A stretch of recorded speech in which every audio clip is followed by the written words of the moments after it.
Hello again and welcome back to English Today. And this is DVD 18 and the first DVD of your advanced level. And in this DVD, you'll see another 2 episodes of our story, That's Life, followed by our special TV programs. This time, a sports expert will be talking about golf. Then, in our travel section, we'll be looking at the White Knights of St. Petersburg. Then in the grammar section, we will study some of the uses of the passive form in English. And then we'll look at some more useful phrases for you when you're socializing. All right? So, enjoy your viewing.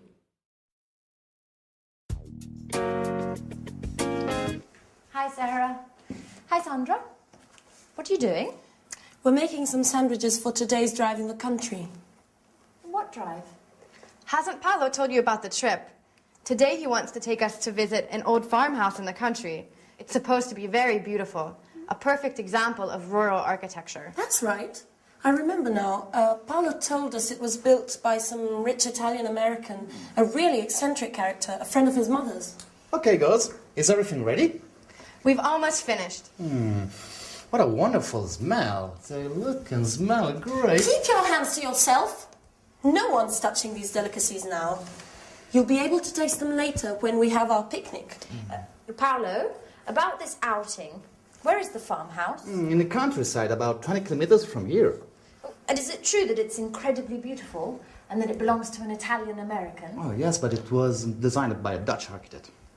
And it was built in the style of an 18th century Tuscan farmhouse, right? Oh, right? Oh, believe me, it's a jewel. I didn't know you were so interested in architecture. Oh, my dear ladies, there are so many things that you don't know about me. As well as music, I have many other passions. I'm full of surprises. No one doubts that, Paolo.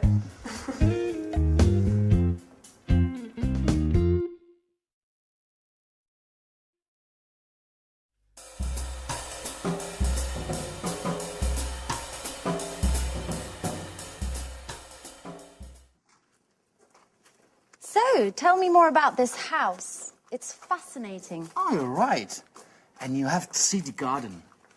It's a haven of peace and tranquility. And what sort of plants are there? Oh, thousands.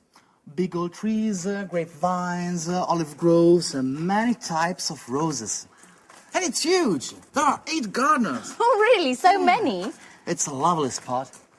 My mother used to take me there a lot. I love to lie under the oak trees. It gave me a sense of peace. That's where I gave my first kiss. Wow. Who would have thought our Paolo was so romantic? Are you making fun of me? No, definitely not. I bet this enchanted house has been the source of most of your musical inspiration. How do you know that? Considering it doesn't take much to inspire you, I can imagine what a paradise can do. Oh, hi. Hi. Sorry we made you wait. Paolo was just telling us about the garden. Oh, Okay, let's go. I can't wait to see this place. do you know where Mike and Michelle are? They should be here by now. Oh, Michelle went out for her morning jog earlier. She should be back by now, so she's probably having a shower. And Mike's in his room watching a football match. What a surprise. Okay, I'll go and give them a shout. Oh, Sarah, have you got the camera? Oh no, I left it in my room. Why don't you go and get it? We should be able to take some lovely photos today, right? You're right. I'll go and get it.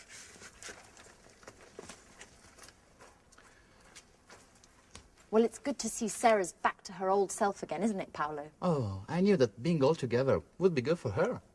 Okay, let's check we've got everything. Okay, Sandwiches. got them. Drinks. Got them too. Okay, I think we have everything. I feel like I've forgotten something. No, we haven't forgotten anything. Oh, no, wait a minute. Just a minute. My guitar! No, Paolo, not the guitar. Just for today. We said it'd be a calm and relaxing day. What could be more relaxing than the sweet melodies of my guitar?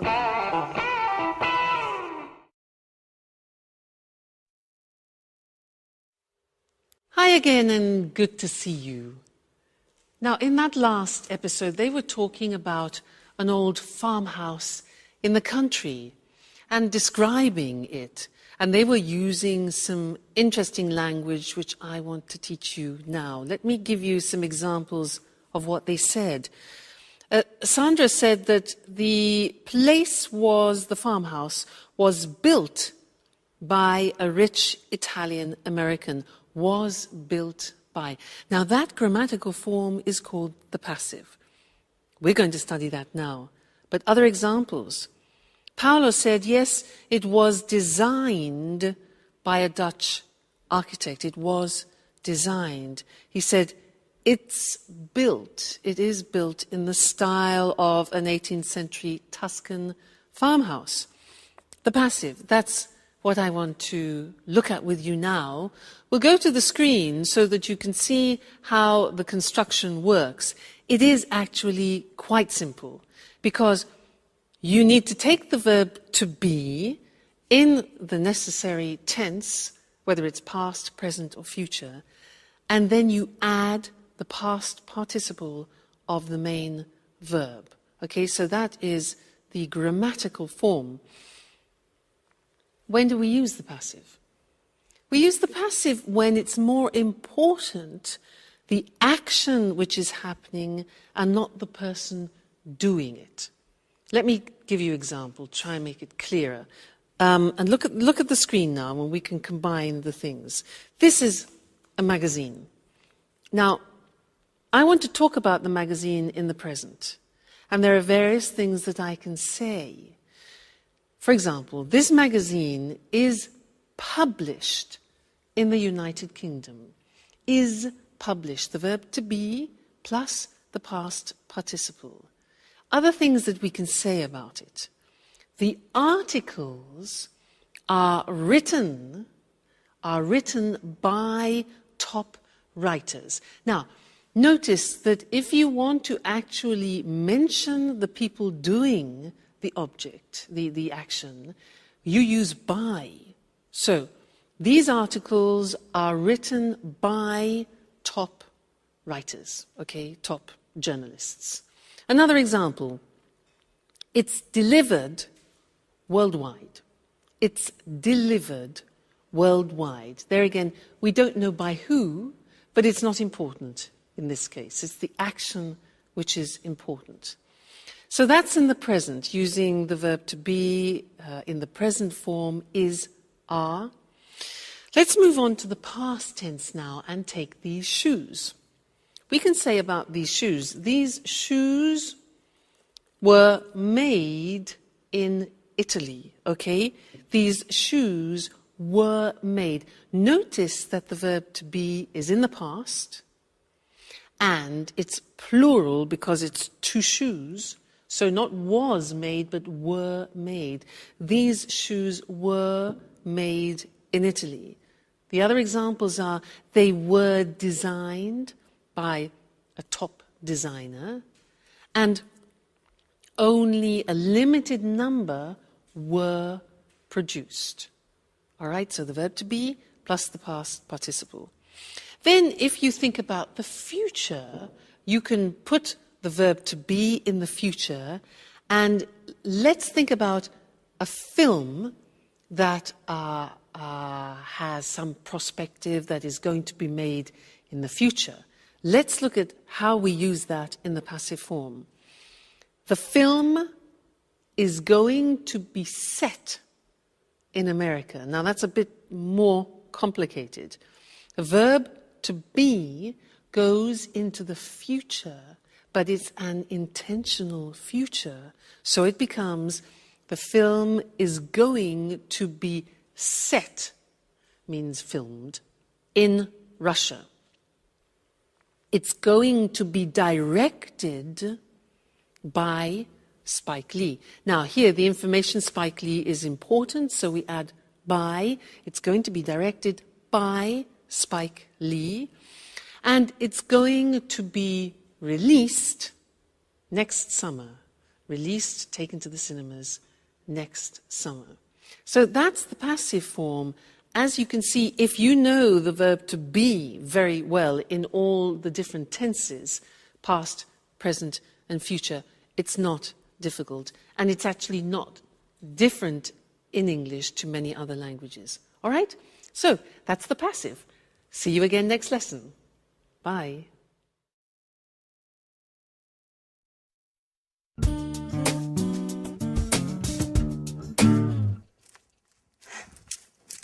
So, it's time to leave.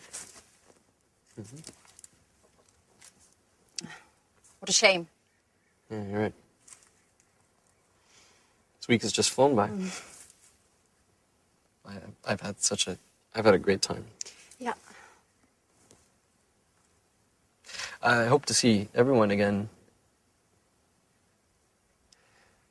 I hope to see you again.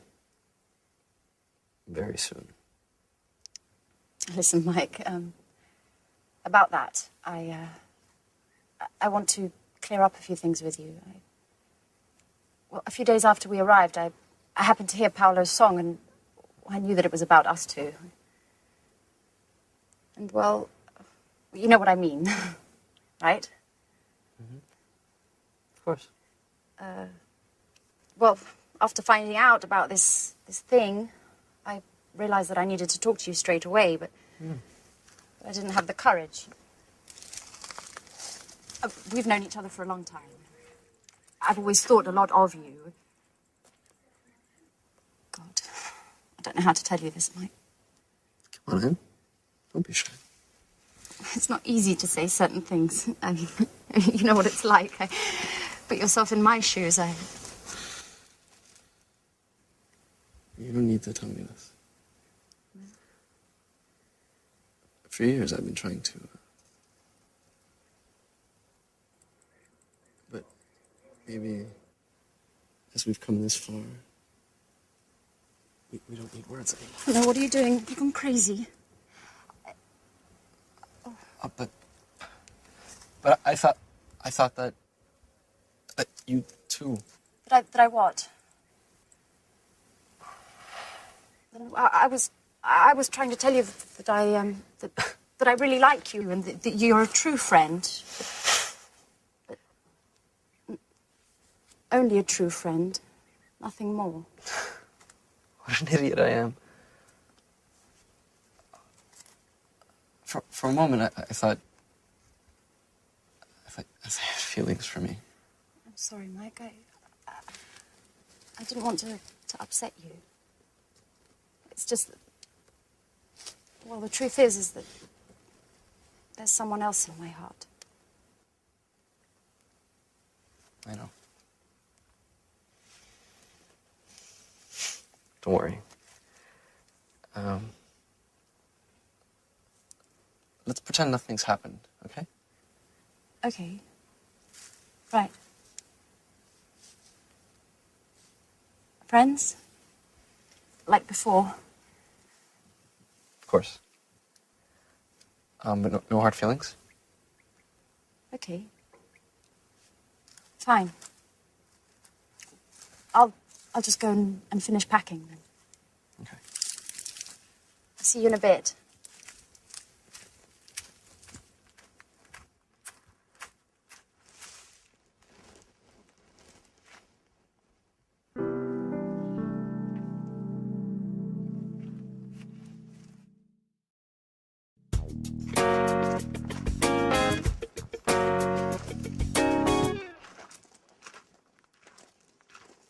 So, it's not true you were only interested in football and nothing else. What are you trying to say? Don't play the fool with me, Mike. I understand lots of things now. Like the time I told you I loved you. Do you remember?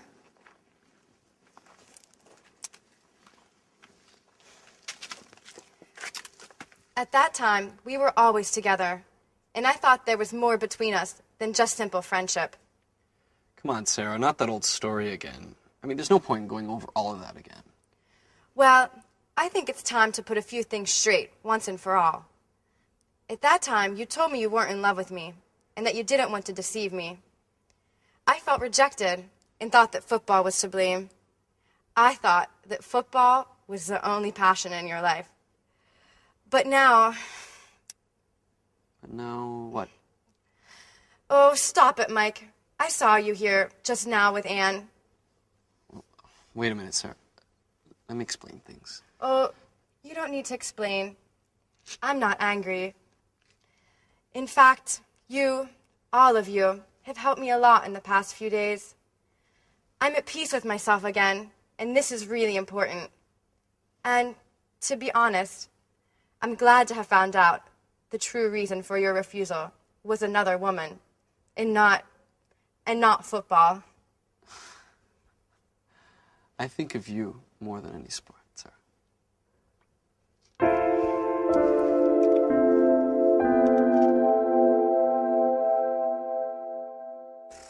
Hey guys, it's late. I'm sorry, I was packing. So, it's time to say goodbye already. Oh, I hate goodbyes. Oh, it was a sentimental one. Anyway, we'll be meeting up again soon, right? Right. Yes. Okay. I have some good news. I've decided to open up a new bar, and you're all officially invited to the opening party. Wow. I think I'm going to call it College, in honor of all of you. Oh, fantastic. And as for the music in your new bar, here I am, with my guitar, of course. You know, you're always welcome to come to this house. And I'll be waiting for you all next year for another wonderful holiday together. In memory of the good old days. Yeah. Friends live but they'll be back soon. I'll sing away for next year's. Hey, oh, oh, oh, oh, God.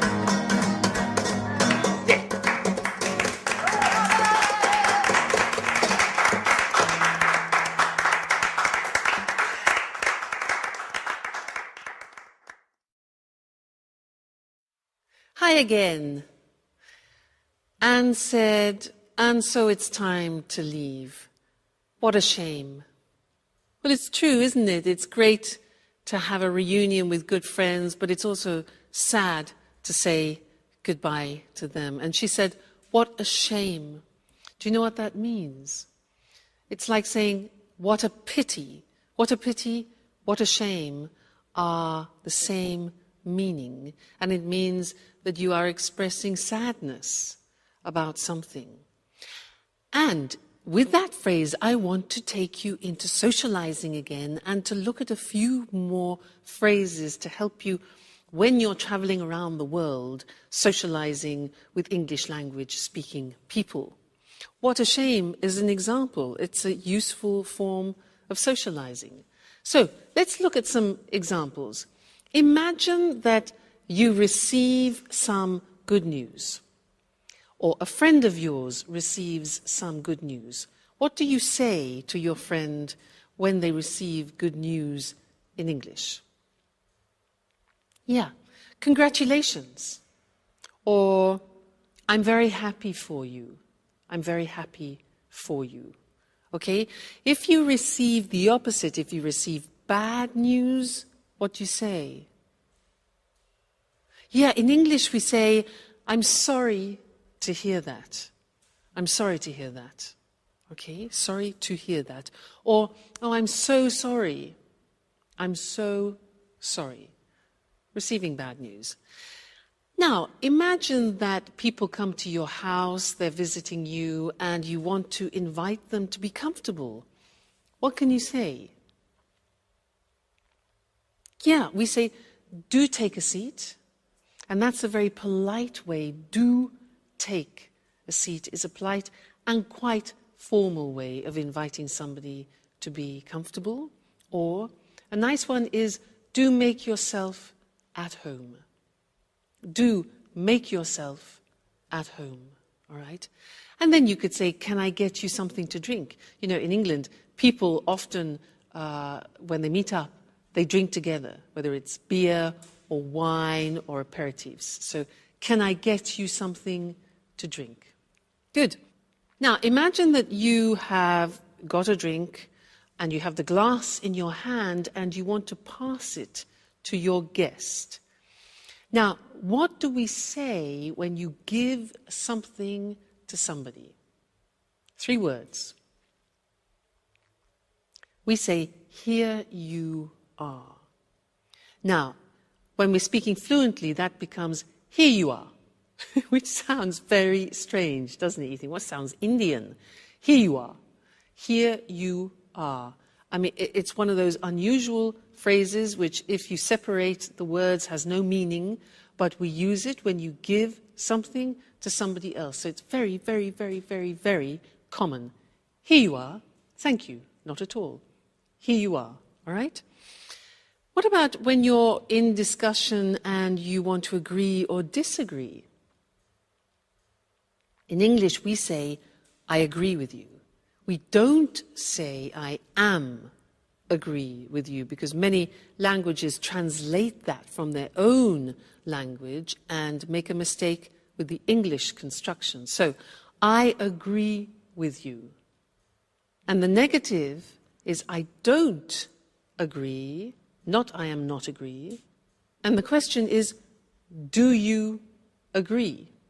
Okay, that's very important. What if I say, well, actually, I don't agree with you? Do you remember well, actually? When do we use well, actually, those two golden words? Yes, that's right. It's when you want to introduce a no, but in a soft way. You prepare the other person psychologically for no. Well, actually, I don't agree with you. Or you can say, I agree with you up to a point, which means partially, up to a point, all right? Leaving. When you have to leave people, it's often sad. You could say, well, we really must be going, it's late. We really must be going, all right? Which displays a fact that you have to do it. You don't want to, but you have to. You have duties, etc. We really must be going. Or another nice one is, we must be on our way. We must be on our way, okay? And then showing that you're sorry, as we saw in the episode with our friends. What a shame. What a pity. Okay, well, what a shame and what a pity this lesson has finished. But don't worry, there will be another one. So I will see you again in the next one. Take care until then. I must be on my way. Bye. Good afternoon, everyone, and welcome to Sports Special. I'm Eric Brown, and here beside me is John Forbes, our sports expert. Today we're going to talk with him about golf. Hello, John. Hello, Eric. Hello, everyone. So, John, tell us, where did golf start? Well, the game of golf is believed to have originated in St Andrews, a small town on the east coast of Scotland. It's thought that local people started the game by hitting stones around a grassy area next to the sea. Really? That's right, Eric. Today, golf's a very popular game in Scotland, and many towns and cities have municipal golf courses where everybody can play quite cheaply. Today, the Royal and Ancient Golf Club is located in St Andrews. This is the body that draws up the rules of the game and answers questions golfers around the world have about the rules. You know, there are 6 golf courses in St Andrews. One of these is the famous Old Course, the world's first golf course. Right. So St Andrews is the place to go if you like golf. About the game. First of all, what do you need to play golf? Well, to start with, you need a set of golf clubs. You use these to hit the ball around the course. There are lots of different sizes of clubs, but basically there are 2 kinds, drivers and putters. Drivers are used for long shots along the fairways, and putters are used for short shots on the greens. Then you need a golf course. There are usually 18 holes on a course. And of course, you need a golf ball.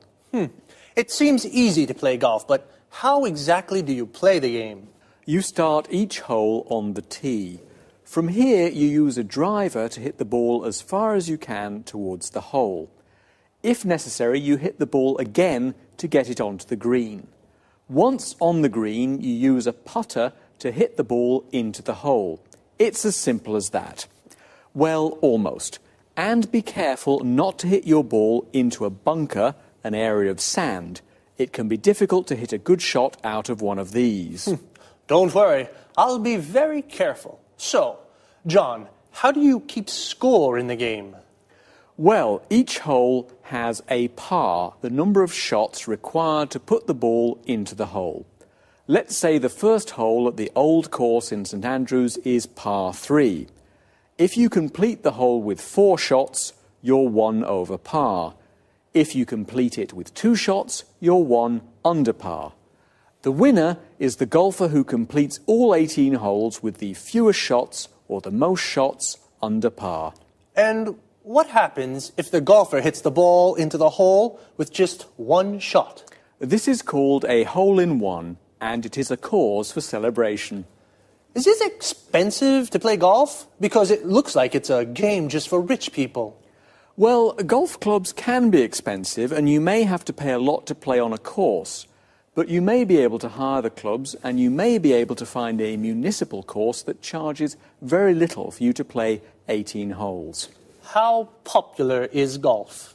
It's very popular in Scotland, as you can imagine, as the game started there. There are 540 golf courses in Scotland. Remember, the population of Scotland is 5 million. But golf's also popular around the world, especially in Europe and North America. The game's really taken off in East Asia. The game's incredibly popular in Japan, Taiwan, South Korea and Singapore.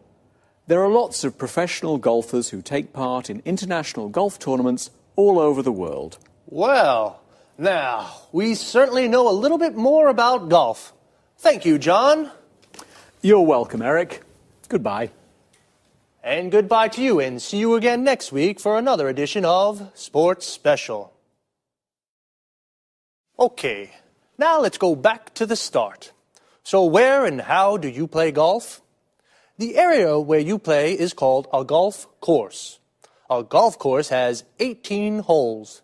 The aim of the game is to hit a golf ball into each hole with the fewest shots possible.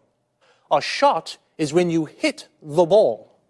To play golf, you need, well, yes, a golf ball and a set of golf clubs. A set is a complete group, and a golf club is the thing you use to hit the ball. There are 2 kinds of golf clubs. Drivers, these are clubs for long shots, and putters for short precision shots, to hit the ball into the hole. You take your first shot on the tee. This is the starting point on the golf course. For the first shot, you use a driver to hit the ball along the fairway onto the green. The fairway is the area between the tee and the green. The green is the area of grass around the hole. Here, the grass is cut very short. You must be careful not to hit the ball into a bunker. A bunker is an area of sand. And how do you keep the score? The score is the points of the players. Notice we say, keep the score. This means count the points. Well, each hole has a par. A par is the number of points required to hit the ball from the tee into the hole. We say, for example, a hole is par 3.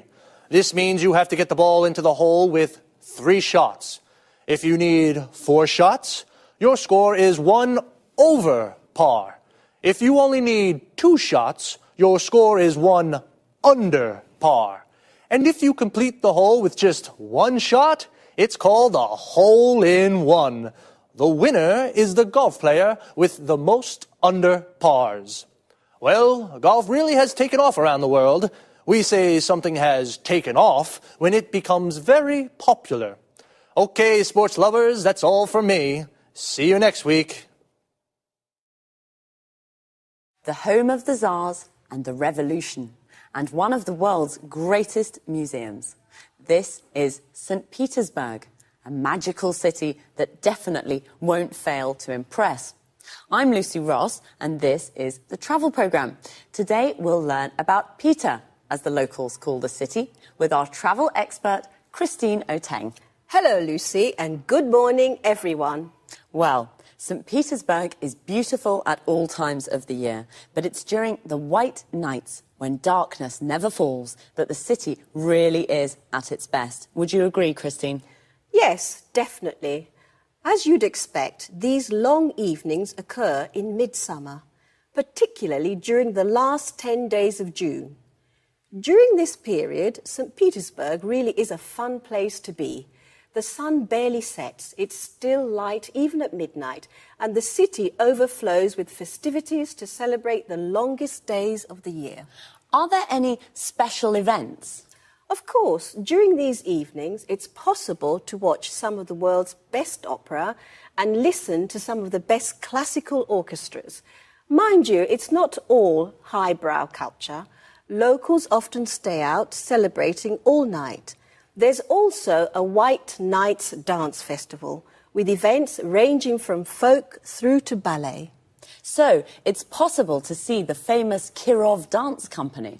Sometimes it is, yes. It doesn't always take part, though, but it does usually put on student performances. And what about the city's monuments? Is there anything really special that visitors must see? Well, there really is a wealth of sights for the visitor to take in. St. Petersburg is famous for its many museums and art galleries. The Hermitage, for example, is one of the world's leading museums with a breathtaking collection of all kinds of art and is most definitely not to be missed. There are also numerous former imperial palaces that can be visited both in the city and along the shores of the Gulf of Finland. And try not to miss the city's churches, the main ones at least. Actually, there are so many that it'd be impossible to visit them all. Well, tell us, Christine, is it true that the city's called the Venice of the North? Yes, that's right. This is due to the river Neva that flows through the city and the numerous canals that crisscross the historical centre. On this subject, another special midsummer event is the raising of the bridges over the river Neva. Thousands flock to the riverbanks to see the raised bridges silhouetted against the twilight sky. Well, visitors must find out when the bridges are lowered, or they might not be able to get back to their hotel.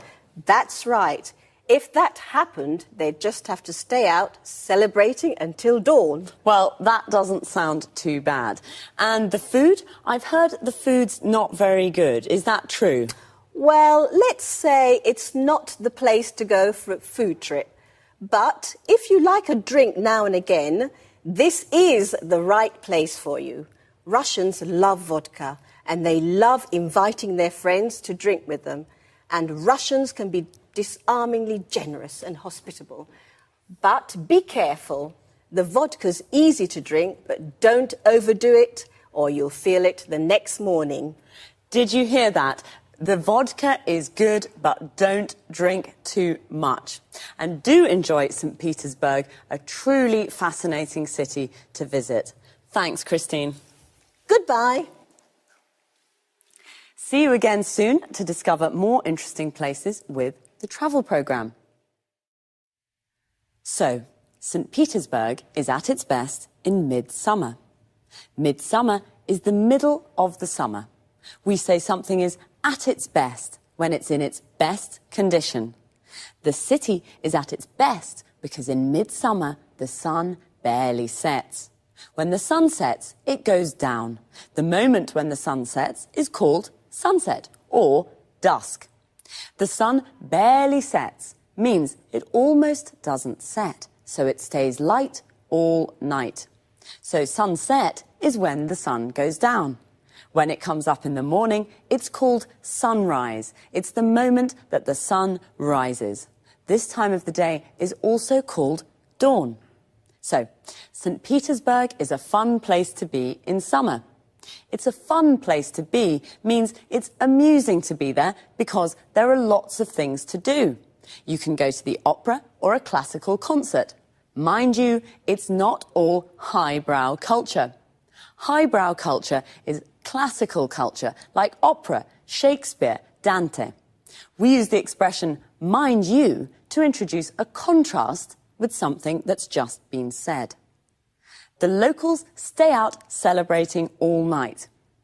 To stay out doing something means to spend the night doing something. So, the locals stay out celebrating means they celebrate all night and don't go home until the morning.